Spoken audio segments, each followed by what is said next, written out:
উট একমাত্র প্রাণী পানি পান করার পর সবটা খাইয়া হজম করে না, তার লাঞ্চের কাছে আলাদা একটা চেম্বার আছে, ওই চেম্বারে কিছুটা পানি সেখানে সে রিজার্ভ রাখে। গেল 1 নম্বর। 2 নম্বরে পাওয়া গেল অক্সিজেন। প্রাণী জগৎ বাতাস থেকে অক্সিজেন গ্রহণ করে আর কার্বন ডাই অক্সাইড করে এটাকে বের করে দেয়। উট একমাত্র প্রাণী অক্সিজেন যতটা গ্রহণ করে ততটা ছেড়ে দেয় না, প্রত্যেকে কিছুটা জমা করে রাখার জন্য তার বুকের মধ্যে একটা জায়গা আল্লাহ একটা চেম্বার তৈরি করেছেন, ওখানে অক্সিজেন জমা থাকে, একদিকে পানি আর একদিকে অক্সিজেন শ্বাস প্রশ্বাসের জন্য। কারণ কি? কারণ হলো মরুভূমিতে বালুর ঝড় হয়, যাকে আরবিতে বলা হয় সাইমুম, বালুর ঝড়। এই ঝড় যখন শুরু হয় তখন একটানা ঝড় চলতে থাকে 2 দিন 3 দিন 1 সপ্তাহ চলতে থাকে। মানুষেরা টের পেয়ে যার যার আশ্রয় গ্রহণ করে। উট তো মরুভূমিতে চড়ে বেড়ায়, সে এইটাকে পালাবে কোথায়? সে বাঁচবে কি করে মরুঝড়ের মধ্যে? বালির ঝড়, বৃষ্টির মতো বালি পড়ে গাড়ি ডুবে যায়, পাহাড় ডুবে যায়, এই অবস্থা হয়ে যায়। উট বাঁচবে কি করে? আল্লাহ রাব্বুল আলামিন উটের দেহ তৈরি করার সময় এমন ব্যবস্থা করে দিলেন, উট যখন টের পায় বালুর ঝড় হবে, সঙ্গে সঙ্গে তার সামনের 2টা পাও দিয়া বালু সরায় দিয়া তার মাথার গলার অর্ধেকটা বালুর মধ্যে ঢুকায় দিয়া 5 দিন 7 দিন যেন থাকতে পারে, পানি আর অক্সিজেনের জন্য, সে যেন মারা না যায়। এর জন্য আল্লাহ রাব্বুল আলামিন তার বুকের মধ্যে পানি আর অক্সিজেন রাখার ব্যবস্থা করেছেন। আফালা ইয়ানজুরুনা ইলাল ইবিলি কাইফা খুলিকাত, কেমনে উট বানাইছি দেখো নাই? সুবহানাল্লাহ বলে। আল্লাহ রাব্বুল আলামিন তার এই বিশাল সৃষ্টি, আকাশ জমিন, গাছপালা, তরু লতা, কীট পতঙ্গ, সাগর নগর সব তৈরি করে তারপরে আল্লাহ তাআলা বলছেন, এবার তাকাও আমার আকাশের দিকে, তাকাও আমার জমিনের দিকে। আল্লাযী খালাকা সাবা সামাওয়াতিন তিবাকা মা তারা ফি খালকির রহমানি মিন তাফাউত। তাকাও আমার আকাশের দিকে, তাকাও আমার জমিনের দিকে। আল্লাহর নাম আল্লাহ, বলেন তো। আল্লাহ নয় কিন্তু, আল্লাহ হচ্ছে অশুদ্ধ, শুদ্ধ হচ্ছে আল্লাহ। বলার সময় মুখটা গোল হয়ে যাবে। বলেন তো, সবাই উচ্চারণ করেন আল্লাহ, আবার বলেন আল্লাহ, আবার বলেন আল্লাহ। সুবহানাল্লাহ, কি মধুর নাম, কি মজার নাম। কোন বান্দা যদি অন্তরের অন্তঃস্থল থেকে একবার যদি বলে আল্লাহ, আল্লাহ রাব্বুল আলামিন 70 বার সাড়া দিয়ে জিজ্ঞেস করেন, বান্দা কি চাও আমি শুনছি। আল্লাহ হচ্ছে ইসমে জাত, আর সিফাতি নাম হচ্ছে বাকি 98টা নাম। মোট ওয়ালাহুল আসমাউ হুসনা, আল্লাহ তাআলা রয়েছে পবিত্র নাম, অনেক নাম, 99টা নাম। কয়টা নাম? আল্লাহ হচ্ছে ইসমে জাত। এই যে আমরা অনেক সময় খোদা বলি, খোদার কসম, খোদার কিরা, খোদা হাফেজ বলি না আমরা? এই খোদা শব্দ যতটা সম্ভব এই শব্দ উচ্চারণ থেকে বিরত থাকা উচিত, কারণ আল্লাহর 99 নামের মধ্যে খোদা বলে কোনো শব্দ নাই। কেউ যদি 10 লক্ষ বার খোদা বলে, একবার আল্লাহ বলার সমান হবে না, হবে না। কেমন খোদা বলে আল্লাহ নিজের নামকে পরিচিত করেন নাই। আল্লাহর নাম হচ্ছে আল্লাহ। আল্লাহর নাম কি? তো একবার আমার প্রোগ্রাম হলো ক্যালিফোর্নিয়া, লস অ্যাঞ্জেলেস। এখানে আমার 3 দিন প্রোগ্রাম। তারা একটা দিন আমাকে রাখলো সাইট সিন দেখার জন্য। আমাকে নিয়ে গেল লস অ্যাঞ্জেলেস থেকে সান দিয়েগো। সান দিয়েগো হচ্ছে প্যাসিফিক ওশানের পাশে। এইখানে আছে সি ওয়ার্ল্ড, অর্থাৎ সমুদ্রের মধ্যে যা কিছু আছে তা তারা সেখানে উঠায় রাখছে। বিশাল জায়গা, দেখতে অন্তত 4 দিন লাগে পুরো এলাকা দেখতে। তা আমার হাতে সময় 5 ঘন্টা, 5 ঘন্টা আমাকে দেখতে হবে। আমি বললাম গুরুত্বপূর্ণ জিনিসগুলি আমার দেখা হবে। তো নিয়ে গেল। এই আপনাদের মাঠটা যত বড়, এরকম একটা বড় পুকুর, সেই পুকুরের মাঝখানে আছে একটা ওয়াল, আর ঠিক মাঝখানে আছে একটা মঞ্চ, আর 10,000 লোক বসতে পারে এরকম একটা গ্যালারি। ওরকম একটা গ্যালারিতে আমাকে বসালো টিকিট কাটায়া, ওখানে মাছের খেলা দেখানো হবে। যারা খেলা দেখাবে তারা হাতে তুড়ি দিল, সঙ্গে সঙ্গে দুটি মাছ ওই পাশ থেকে তারা ভিতরে বড় গেট আছে, সেই গেট দিয়ে এপারে চলে আসলো। আমি লক্ষ্য করলাম খেলা যারা দেখাবে তাদের মুখের কথা, বাঁশির আওয়াজ, হাতের ইঙ্গিত মাছে বোঝে। মাছটার বুকটা সাদা, একদম সাদা, আর পেছনের দিকটা কালো। যখন উঁচু হয় তখন মনে হয় কোনো সৌদি প্রিন্স হবে, কালো কাপড় গায়ে দেয় সাদা জামার উপরে, ঠিক ওরকম মনে হয়। তো যারা খেলা দেখাবে তারা এভাবে হাতে তালি দিল, মাছেও তার দুটি পাখা নিয়ে হাতে তালি দিল, ওয়েলকাম করলো দর্শকদেরকে। অনেকগুলি খেলা দেখালো এই মা, সাহায্য পাওয়ার জন্য কে? আল্লাহ চান আপনার ইমানটা খালেস হোক। আল্লাহ তাআলা এটা বরদাস্ত করতে পারেন না যে মানুষ কারো কাছে গিয়া আরেকজনের কাছে গিয়ে নথি স্বীকার করুক, আল্লাহ সহ্য করেন না। ইন্না শিরকা লাযুলমুন আযীম, শিরক হচ্ছে মস্ত বড় জুলম, অত্যাচার। আল্লাহ সব থেকে অপছন্দ করেন কোন গুনাহ বলেন? শিরক। আল্লাহ সহ্যই করেন না। কেন করেন না? একটা যুক্তিতে আসে। যারা বিবাহ করেছেন তাদের স্ত্রী যদি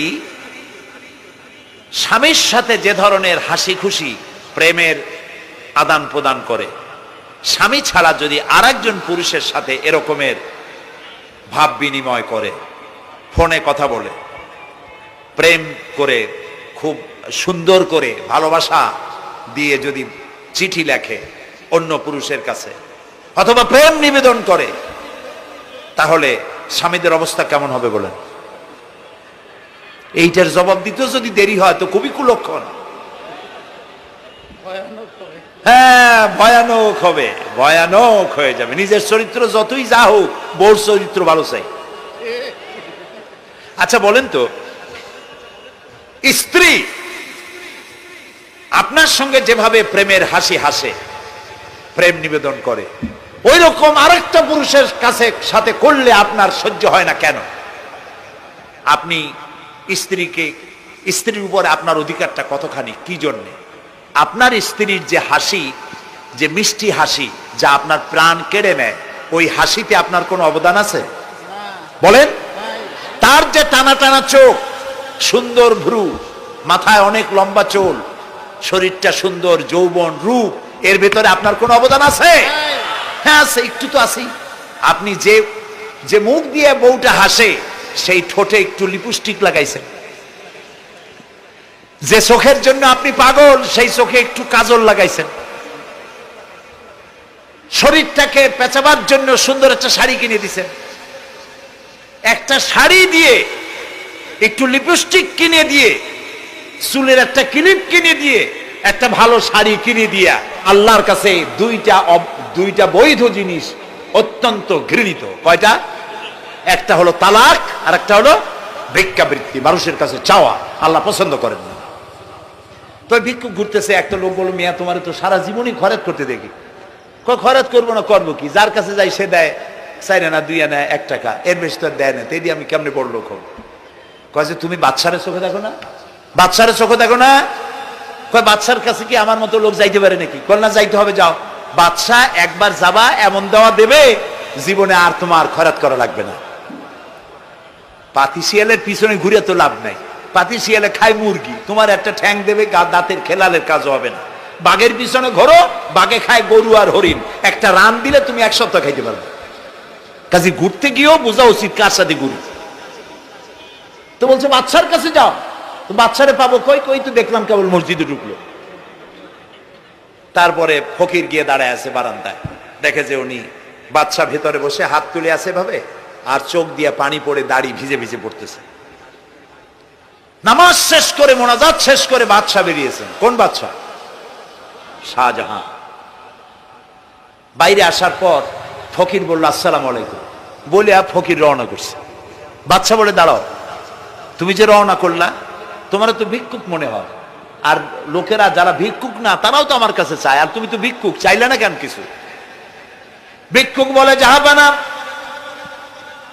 আমি কিছু চাইতে এসেছিলাম আপনার কাছে, কিন্তু আপনার করুণ অবস্থা দেখে আমার জ্ঞানের চোখ খুলে গিয়েছে। আমি দেখতে পেলাম আমি যার কাছে চাইতে এসেছি, আমি তো কান্দি না, হাতও পাতি নাই। যার কাছে চাইতে আসলাম দিল্লির সম্রাট, আবার কোন সম্রাটের কাছে হাত পেতে ভিক্ষুকের মতো কি জানি চায়, আর চোখ দিয়া পানি পড়ে দাড়ি ভিজে ভিজে পড়ছে। আমার জ্ঞানের চোখ খুলে গেছে, দুনিয়ার বাদশার কাছে আর চাইবো না। বাদশা কান্দে যে বাদশার কাছে, তার কাছেই চাইবো। প্রিয় ভাই সব, এই জন্যে জিহেন সাফ করে ফেলুন। দুনিয়ার কোন মানুষের জন্য, মানুষের কাছে নয়, কোন কবরে নয়, কোন কারো কাছে নয়, আল্লাহ তাআলার কাছেই আমরা নামাজের মধ্যে ঘোষণা করেছি, ইয়াকা না'বুদু ওয়া ইয়াকা নাস্তাঈন। আল্লাহ তাআলা, তোমার একমাত্র ইবাদত করি, তোমার কাছেই সাহায্য চাই। কাজেই সাহায্য আল্লাহর কাছে। কার কাছে চাইবো বলে? আল্লাহ আমাদের ঈমান পোক্ত করে দিন। আমরা বলি আমিন, আমরা বলি আমিন। অসুখ বিসুখ হইলে পরে ধৈর্য ধরবেন। অনেক মানুষ আছে জ্বর হইলে কয় যে এত নামাজ পড়ি খালি জ্বর আমারই হয়, এত রোজা রাখি, ভালো ভালো কাম করি, আমার ছেলের অসুখ মোটে সারি না। এই জাতীয় কথা বলবেন না। মুমিনের পায়ে যদি কাঁটাও ফোটে, সওয়াব থেকে খালি নাই। ধৈর্য ধরতে হবে। কাঁটা ফুটছে, বলেন ইন্না লিল্লাহ। আজাবান লিল মুমিন, মুমিনের জন্য বড়ই আশ্চর্য ব্যাপার, বিপদ হইলেও শুকর আদায় করে, আর সুখে থাকলেও শুকর আদায় করে। সুবহানাল্লাহ বিহামদি। বিপদ আসলে সে বলে ইন্না লিল্লাহি, বলেন ইন্না লিল্লাহি ওয়া ইন্না ইলাইহি রাজিউন। আর যখন শান্তি আসে বলে আলহামদুলিল্লাহ। দুই অবস্থায় তার জন্য নিয়ামত আল্লাহর তরফ থেকে সে পায়, আলহামদুলিল্লাহ। প্রিয় ভাই সব, তো আল্লাহর উপর ঈমান আনার জন্য কয়টা শর্ত বলছি না? এই যে প্যাচ লেগে গেছে, কয় যে তিনটা। আল্লাহর উপর ঈমান আনার জন্য শর্ত কয়টা? চারটা। চারটার বলছি কয়টা? দুইটা। আরেকটা হচ্ছে আল্লাহর কুদরত এ বিশ্বাস করা। আল্লাহর কুদরত মানে শক্তি। আল্লাহর কিছু বিশ্বাস করবেন, বলেন জোরে? শক্তি। আকাশ এবং জমিনে শক্তিশালী কে? কিন্তু আমার দেশের জনগণ, কিছু কিছু রাজনীতিবিদরা বলে জনগণই নাকি সকল ক্ষমতার, সকল শক্তির উৎস।